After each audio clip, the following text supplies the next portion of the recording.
For about 30 seconds, your feeder looks calm. A house finch is working a perch. A chickadee dips in, grabs one sunflower seed, and disappears into the lilac. Then a sparrow lands sideways. A second sparrow cuts in. A cardinal slides onto the rim and freezes. A blue jay drops out of the maple like a brick. And suddenly, your peaceful little feeder looks like a 4-lane intersection at rush hour. Most people watch that scene and think the birds are just being mean, bullies, greedy, rude. But that mini traffic jam is not really about bad manners. It's about something much more interesting happening under the surface. And once you can see it, the chaos stops looking random. A backyard feeder looks to us like a free buffet.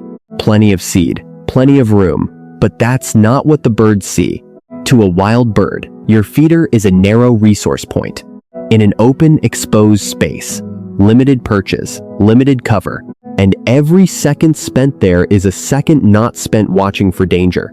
When you frame the feeder that way, the fights stop looking like personality flaws and start looking like risk management with feathers on. By the end of this, you'll be able to watch a 5-second flare-up at your feeder and read what's actually driving it. Let's start with something most backyard watchers never think about. Your feeder probably has 3 or 4 perches, maybe 6, that's it. In a forest or hedgerow, dozens of birds can feed at once, because food is spread across hundreds of branches and shrubs. At your feeder, those same dozens of birds are funneled into the same tiny ring of metal or plastic. Think of it like a coffee shop with one register and a line out the door.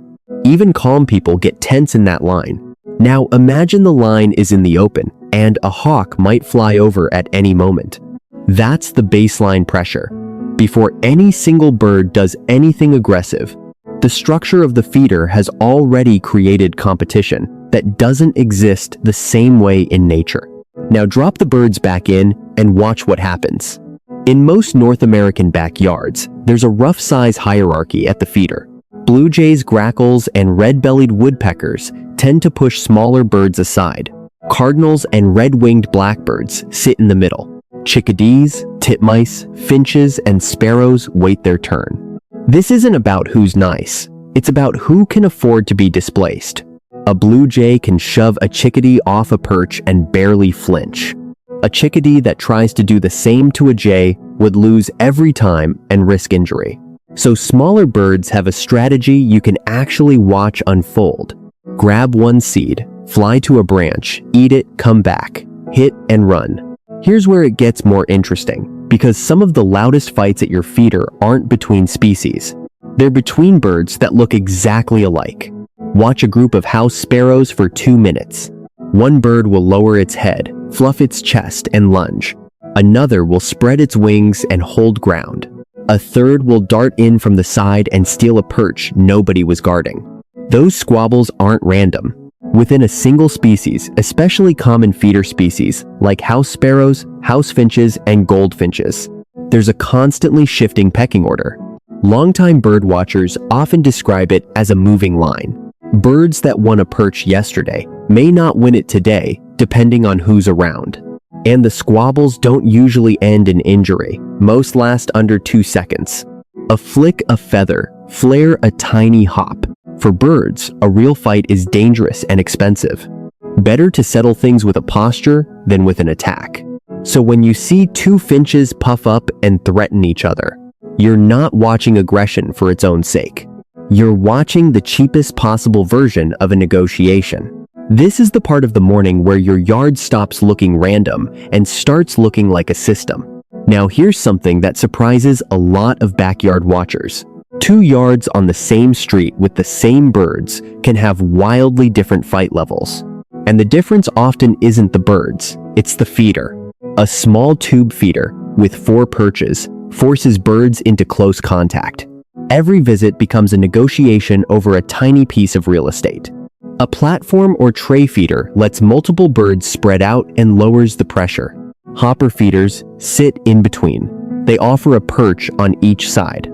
But the seed pours out into a narrow channel where one dominant bird can monopolize an opening. Then there's the placement. A feeder hung in the open, far from any branch or shrub, is a high-stress feeder. Birds have nowhere to wait, nowhere to drop a seed, and process it safely. They have to fight or flee. A feeder placed within 10 or 15 feet of cover gives birds a staging area. They can land, watch, take a turn, and retreat. The waiting line breaks up.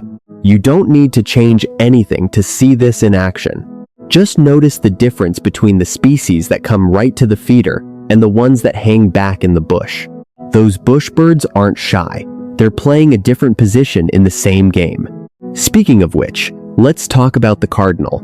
If you've watched cardinals for a while, you've noticed they often don't fight at the feeder. They wait. A male lands in a nearby tree, looks at the feeder for a long moment, then drops down only when the rush has passed.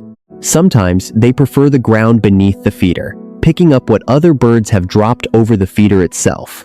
That's not laziness. Cardinals are larger than most songbirds, but they're also cautious about open exposure. Their bright red plumage makes them visible to predators. Their preferred feeding style is low and protected close to cover.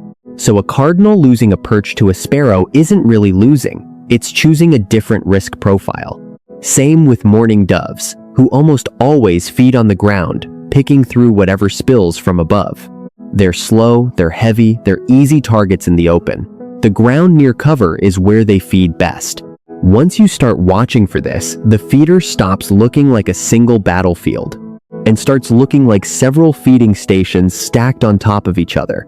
Top perches, side perches, the rim, the ground below, the bushes nearby. Each species picks the layer that fits how it manages risk. And then the blue jay shows up. If you've ever watched a feeder go silent in a single second, you've probably watched a blue jay drop in. Other birds scatter. Sometimes nothing comes back for a minute or two. People often read that as the jay being a bully.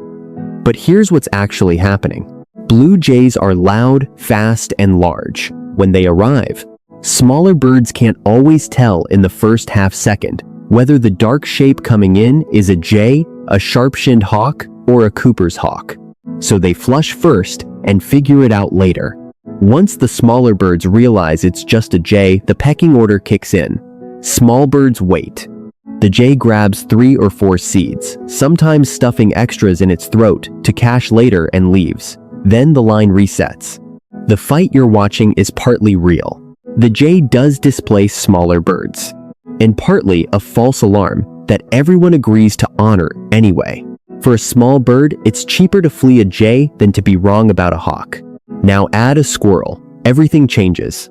A squirrel on a feeder isn't a bird, but it acts like one of the largest, slowest, most stubborn customers in the line. It can sit on a perch for 15 minutes. It blocks access. Its weight bends the feeder and scares smaller birds with every shift. But here's the twist. The birds that come back during squirrel visits are usually the ground feeders. Mourning doves, juncos, sparrows, towhees. The squirrel actually helps them by knocking seeds onto the lawn. So while the perch birds are losing access, the ground birds are quietly winning. This is a good example of how a single change in your yard reshapes who fights and who feeds. Add tension at the top, and the bottom of the feeder becomes the calmest place in the whole system. The fights also shift with the calendar. In summer, with insects everywhere and natural seeds ripening, your feeder is one of many food options. Competition is moderate. Birds drop in and out without much pressure. In late winter, the picture flips. Insects are gone. Most natural seed has been eaten or buried.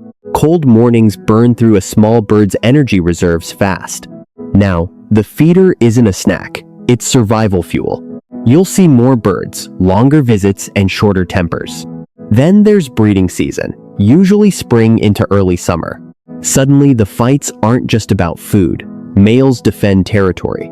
A cardinal that calmly shared a feeder in February may chase another male cardinal away in April. Same bird, same feeder, completely different rule set.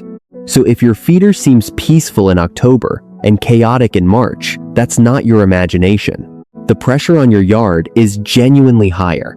Pull all of this together, and the morning scene at your feeder starts to look very different. The sparrow that cuts in line is fast because it has to be. The cardinal that waits is calculating exposure. The blue jay isn't a bully so much as a heavy-footed shopper at a small store. The mourning dove on the ground isn't losing, it's working a different layer of the same system. The squirrel is rearranging who gets to eat where. And the whole thing tightens or loosens depending on the season, the weather, and how exposed the feeder sits. None of these birds are being mean. They're solving the same puzzle every morning. How to take in calories quickly while spending as little time as possible in a small open place where danger could come from any direction. Once you see the feeder as a bottleneck instead of a buffet, those little fights stop being chaos. They start telling you a story.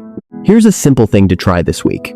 The next time you see a flare-up at your feeder, a chase, a shove, a perch fight, pause and ask 3 quick questions. Is the fight about the seed itself or about the perch position? Is one bird noticeably bigger than the other, or are they the same species? And did anything change in the 10 seconds before? A new bird arriving, a squirrel jumping on a shadow passing the yard? Most fights will fall cleanly into one of those 3 categories. Watch for it tomorrow morning, and tell me in the comments which of the 3 you saw first.